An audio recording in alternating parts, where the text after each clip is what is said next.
اعوذ باللہ من الشیطان الرجیم، بسم اللہ الرحمن الرحیم۔ یوٹیوب کے معزز دوستو السلام علیکم، میں ہوں محسن رضا اور آپ دیکھ رہے ہیں اردو انفو ٹی وی۔ ماہ رمضان کے بارے میں اس زمین پر سب سے پہلے اترنے والی آیات یہ تھیں۔ رمضان وہ مہینہ ہے جس میں قرآن نازل کیا گیا، جو انسانوں کی سراسر ہدایت ہے اور ایسی واضح تعلیمات پر مشتمل ہے جو راہ راست دکھانے والی اور حق و باطل کا فرق کھول کر رکھ دینے والی ہے۔ آپ کو اچھی طرح معلوم ہے کہ قرآن کریم دلوں کا طبیب ہے، روحوں کی دوا ہے۔ یہی وجہ ہے کہ رسول اللہ صلی اللہ علیہ وآلہ وسلم رمضان میں حضرت جبرائیل علیہ السلام کے ساتھ قرآن کا دورہ کرتے تھے۔ غزوہ بدر بھی رمضان المبارک میں ہوا، جس میں اللہ تعالیٰ نے اپنے نبی کی مدد کی اور اپنے دین کو غالب کیا، اور یہ مسلمانوں کی عملی دعوت کا پہلا دور تھا۔ سورہ آل عمران میں آتا ہے، آخر اس سے پہلے جنگ بدر میں اللہ تعالیٰ تمہاری مدد کر چکا ہے، حالانکہ اس وقت تم بہت کمزور تھے، لہٰذا تم کو چاہیے کہ اللہ تعالیٰ کی ناشکری سے بچو، امید ہے اب تم شکر گزار بن جاؤ گے۔ فتح مکہ بھی رمضان میں ہوئی اور اسی کی بدولت جزیرہ العرب میں مختصر مدت میں اسلام پھیلا، اور یوں ایمان اور شرک کے مابین موجود فاصلہ مٹ گیا، کیونکہ ایمان نے جزیرہ عرب کے دل پر، جزیرہ عرب کے شہروں کے کوہان کی چوٹی پر اور فرزندان جزیرہ کے فخر پر اور عزت و تقدس کے گھر مکہ مکرمہ پر قبضہ کر لیا، جو اللہ تعالیٰ کے پرانے گھر کا مستقر ہے۔ سورۃ الفتح میں آتا ہے، اے نبی، ہم نے تم کو کھلی فتح عطا کر دی تاکہ اللہ تمہاری اگلی پچھلی ہر کوتاہی سے درگزر فرمائے اور تم پر اپنی نعمت کی تکمیل کر دے اور تمہیں راستہ دکھائے اور تم کو زبردست نصرت بخشے۔ اور رمضان المبارک میں وہ رات ہے جو 1000 مہینوں سے بہتر ہے۔ اس رات میں کائنات مقرب فرشتوں سے آباد ہوتی ہے اور روح امین کے وجود سے شرف یاب ہوتی ہے۔ تو سامعین گرامی، اب ہم آپ کو بتاتے ہیں کہ رسول کریم صلی اللہ علیہ وآلہ وسلم اس مبارک مہمان مہینے رمضان المبارک کو کیسے گزارتے۔ رمضان ایک ایسا مہینہ ہے جس کے دن روزے سے معمور ہوتے ہیں اور راتیں قیام سے۔ یہ ماہ خلوت ہے۔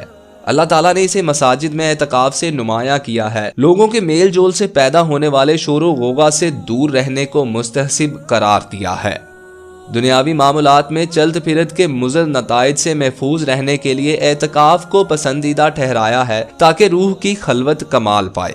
اس مہینے میں اللہ تعالیٰ کی طرف متوجہ سچے دلوں پر حق کے فیض عام ہوں اور مزید اللہ تعالیٰ سے رابطہ مضبوط ہو۔ رسول اللہ صلی اللہ علیہ وآلہ وسلم اس مہینے کو ایک موقع غنیمت جان کر فائدہ اٹھاتے تھے۔ آپ اسے طرح طرح کی نیکیوں سے آباد رکھتے تھے۔ ہمارے نیک بزرگوں نے اس حقیقت کا ادراک کر لیا تھا کہ نبی کریم صلی اللہ علیہ وآلہ وسلم دن کے روزے کو بطریق احسن رکھتے تھے، اور یہ وہ فریضہ ہے جو اللہ نے اپنے بندوں پر فرض کیا ہے۔ آقا علیہ السلام اس ماہ مبارک میں جود و سخاوت کا مظہر کامل ہوتے، کھل کر صدقات دیتے۔ صحابہ کرام رضی اللہ تعالی عنہما کے بقول، آپ صلی اللہ علیہ وآلہ وسلم سخاوت میں تیز ہوا سے بھی زیادہ سخی ہوتے تھے۔ سخاوت یوں تو آپ صلی اللہ علیہ وآلہ وسلم کا سال بھر کا معمول تھا، مگر رمضان میں آپ صلی اللہ علیہ وآلہ وسلم کی سخاوت کئی گنا بڑھ جایا کرتی تھی۔ آپ صلی اللہ علیہ وآلہ وسلم اپنی رات کو نماز تہجد اور نوافل میں آباد کرتے تھے۔ آپ صلی اللہ علیہ وآلہ وسلم لوگوں کو نماز پڑھاتے تو نماز کو مختصر کرتے، مگر جب اپنے گھر تشریف لے جاتے تو نماز لمبی پڑھتے، پھر اسے اور لمبا کرتے۔ آپ رات کو تسبیح و قرآن میں گزار دیتے تھے۔ آپ جبرائیل امین علیہ السلام کے ساتھ کتاب اللہ کا دور کرتے تھے، اس لیے کہ ماہ رمضان دراصل ماہ قرآن ہے، لہٰذا روحانی سرگرمی اور تزکیہ نفس کے لیے رمضان و قرآن باہم دیگر لازم و ملزوم ہیں۔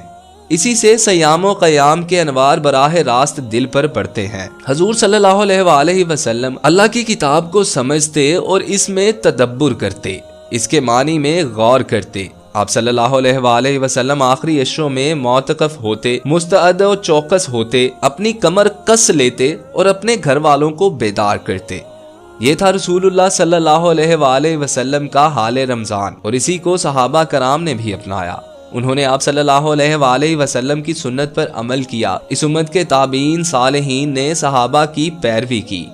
ان میں سے وہ صاحب بھی تھے کہ جب رمضان آیا تو آپ نے دوستوں کو عید تک الوداع کر دیا اور پھر مکمل طور پر اطاعت الہی میں مشغول ہو گئے، اپنے جسم و روح اور قلب و فواد کو لیے اللہ کی طرف راہ فرار اختیار کی۔ تو دوستو کیسی لگی آج کی ہماری یہ ویڈیو؟ اگر آپ لوگوں کو ہماری ویڈیو پسند آئی ہو تو براہ کرم ہمارے channel Urdu info T V کو سبسکرائب کیجئے اور ساتھ لگے بیل آئیکن کو پریس کر کے آل نوٹیفیکیشنز آن کر لیجئے تاکہ اس قسم کی ہر نئی آنے والی ویڈیو بر وقت آپ تک پہنچ سکے۔